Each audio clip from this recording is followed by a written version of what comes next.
les crypto-monnaies sont synonymes de crime, de blanchiment, de terrorisme. On va essayer d'aborder le sujet de la plus simple des manières. On va simplement s'intéresser aujourd'hui à l'approche qu'a le cinéma sur les cryptoactifs. À la base, pour la confidence, je ne regarde pas du tout la télé et encore moins de séries. Là, ça fait 3-4 mois que je regarde quelques petites séries. Notamment, voilà, si je vois que dans la description il y a écrit le mot crypto-monnaie, je vais aller la visionner tout simplement par curiosité un petit peu. Savoir comment est vue la crypto-monnaie au cinéma. Comment elle est abordée. Quel est son usage même. Dans quel milieu.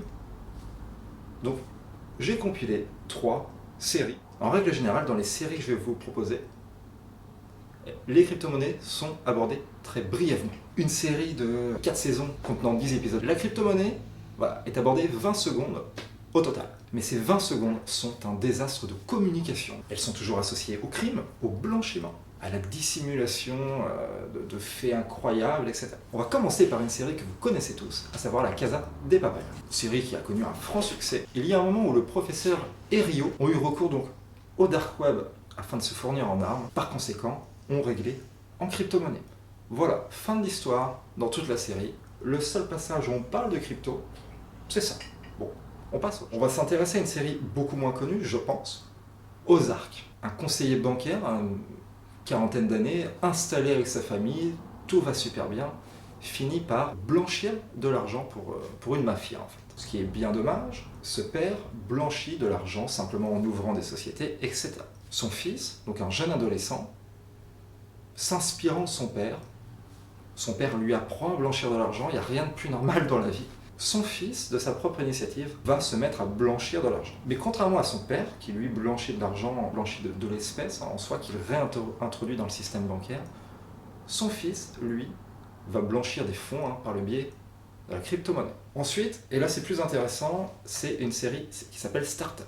Série que j'ai simplement voulu regarder puisque ça paraissait très très intéressant et que c'était complètement basé sur l'univers des cryptoactifs. Ce qui va être plus intéressant, c'est le milieu.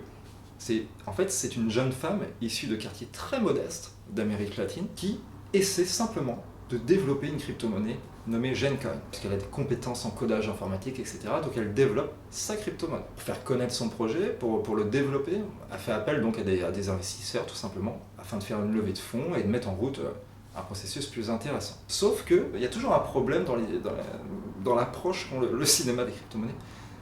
Tout va très mal se passer, tout simplement parce que l'investisseur va lui voler le code et en faire sa propriété et en attirer toutes les gloires médiatiques et bien évidemment les ressources financières qui vont avec. Donc elle se retrouve démunie, désemparée, etc.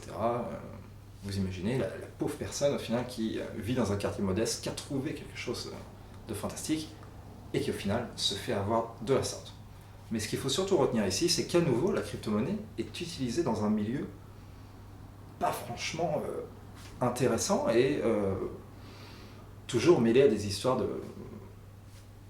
pas saines et qui ne donnent pas du tout envie en fait de croire en l'avenir des crypto-monnaies, de croire en leur utilité pour notre société. Mais d'un autre côté, je partage tout à fait ce point de vue. Je vais être plus clair. La crypto-monnaie, pour moi, c'est une sorte de révolution. C'est une révolution. En tout cas, la blockchain. Puisqu'en soi, sincèrement, un bitcoin, quelle est sa véritable valeur, mis à part la blockchain qui est derrière? Est-ce qu'un bitcoin est réellement rare? Avez-vous vu le nombre de cryptoactifs qui sont émis? Déjà, ça vient quand même altérer réellement la notion de rareté du cryptoactif, en tout cas. Malheureusement, il est vrai que ces crypto-monnaies non régulées, attirant les plus mauvais esprits, c'est-à-dire ceux qui souhaitent réellement se servir de monnaie pour cacher leurs actes. Avec tout ce qu'on entend, tout ce qu'on voit dans les films, ça déjà, ça bloque l'adoption de masse. Comment voulez-vous que quelque chose survive avec une image médiatique aussi sale? Vous avez effectivement, au moment où je fais les vidéos, des cours montants du Bitcoin. Mais sa montée, à chaque fois qu'il monte, il y a une baisse des volumes de transactions. C'est pas la demande qui fait monter le cours. Dites-vous juste que quand il y aura plus de bitcoin à miner, que les machines seront inefficaces, plus utiles. Mais même avant cela, tous ceux qui ont investi dans des parcs de minage, etc., il faudra bien les vendre avant. Et tout ça déjà va casser la décentralisation du bitcoin, si on peut le considérer réellement comme décentralisé. Parce qu'il faut vraiment avoir conscience de tout ça quand vous investissez en crypto-monnaie. Il faut savoir parler des bonnes choses et des mauvaises choses. Je vous ai fait des vidéos sur lesquelles on parle positivement de la crypto-monnaie. Aujourd'hui, on en parle juste un petit peu, sa face sombre. Donc il y a des gens qui arrivent en essayant d'avoir les autres. Vous avez des personnes qui arrivent dans le but de dissimuler leurs actes. Et, point noir très négatif, la création en elle-même du Bitcoin. Qu'en pensez-vous? Il faut juste poser ça sur la table. Il est bien de mettre en avant les bonnes choses qui ont été faites. Mais ces bonnes choses, maintenant, je pense, sincèrement, qu'il va falloir s'en servir dans notre économie réelle. Alors attention, quand je dis ça, ce n'est pas par exemple faire comme le Salvador, que nous ici on paye en Bitcoin en France, il en est hors de question. Simplement qu'on s'inspire de la technologie blockchain, elle est là, la réelle valeur, puisqu'en soi, n'importe quel token pour moi n'a pas réellement de valeur. Là on est sur de la spéculation. Vous avez des blockchains qui tournent très très bien sans token. Là le token c'est juste...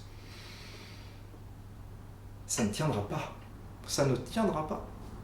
Faut sincèrement que vous en ayez conscience. Cet écosystème de spéculation, basé seulement sur la spéculation, ne tiendra pas. C'est un fait. Mais les monnaies numériques ont de l'avenir. Toute cette technologie va être utilisée à bon escient, réfléchie, repensée pour notre euro numérique.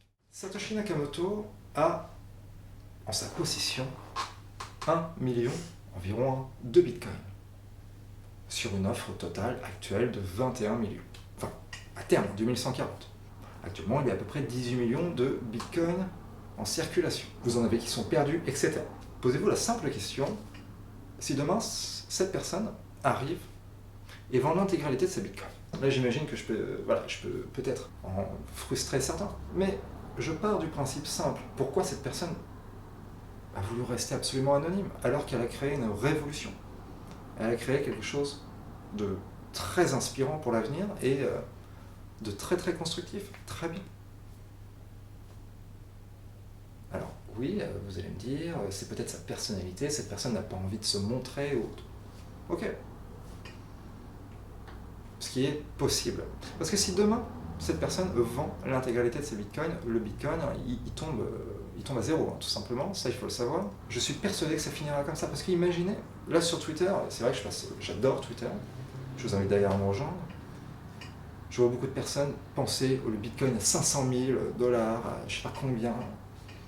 Vous pensez sincèrement que cette personne, elle aura dans sa poche 1 million fois 500 000?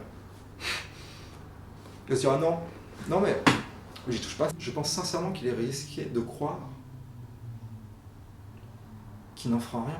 Plus le bitcoin monte, plus cette personne s'enrichit. Bien plus que ceux qui le font monter. Ça, il faut en avoir conscience.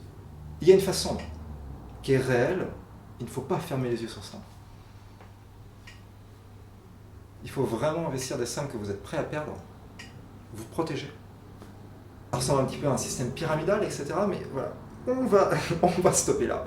Je pense que c'est déjà très bien comme ça.